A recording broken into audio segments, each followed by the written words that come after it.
Thanks for coming in today, Lawrence. We're happy to have you here at Harvest. How are you enjoying the island of Guam? Very warm, and I'm acclimating pretty well. Enjoy it. Glad to hear it. Yeah, it takes a while.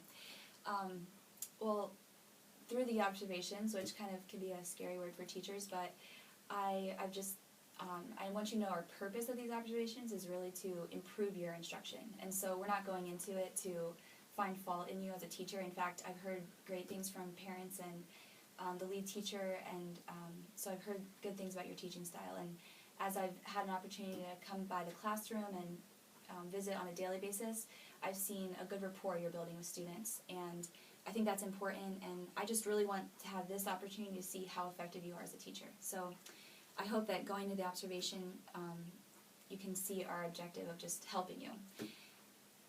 For the lesson that you'll be teaching this week, I was wondering, could you tell me briefly what is the lesson plan and some of those objectives in your lesson?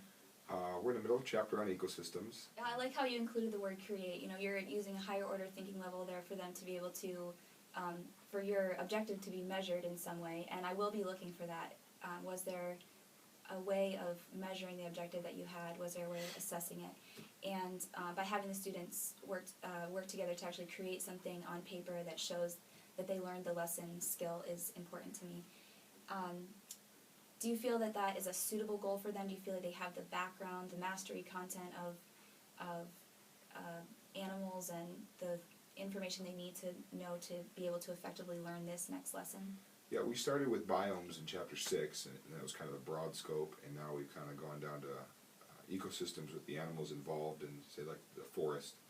And science is one of those subjects where biblical integration happens more naturally sometimes, but I would encourage you, even in math, history, those other subjects also, to be looking for ways that you can add biblical truth to your lessons. And I know one way a teacher does this naturally every day is just by your behavior system and continuing to enforce right choices with students. So as a new teacher, I hope you're able to find ways that are comfortable for you to, have an outpouring of your own walk with the Lord in the classroom. Yeah, I definitely find that to be true. Kids are interested in science and animals, and it's very natural for them.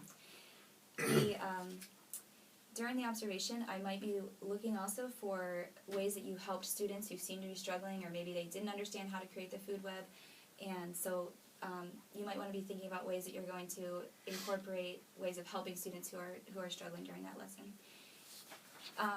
Do you feel like you're on track with your scope and sequence in science this year, and are you on par with what the other teachers in your grade level are doing? Do you have a chance to communicate with them? we're able to meet about once a week, and we definitely double check and make sure we're right around the same within a day or so where each other are at. Great. And so far we're doing well. That's great. During that lesson, are there going to be specific activities that you're going to try? Obviously, they're going to be working together to fill out a form. I can see that 5th graders would probably need a degree of interaction. I don't know how long your lesson is, if it's 50 minutes, but they would probably need a degree of interaction during that lesson time.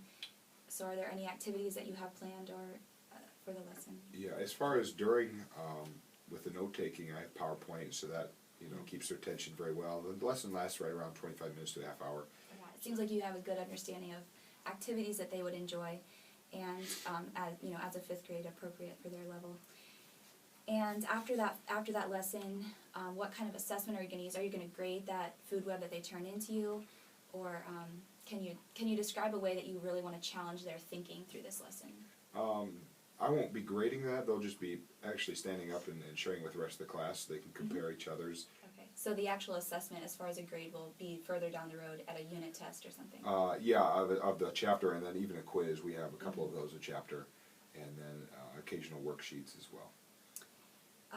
Yeah, it sounds like you're very well prepared for that, and of course, you have it fit into a unit plan, and I like how you're incorporating it. You have a plan where you've been and where you're going with that, and that's something I'll probably look for also. As far as your classroom and management, and I don't know how that's going, as a first-year teacher, that can be a challenge, but can you kind of just describe the atmosphere of your room this year? Did the students interact well with each other? Yeah, they seem to like each other. I have a good group of guys and girls. I like to hear that.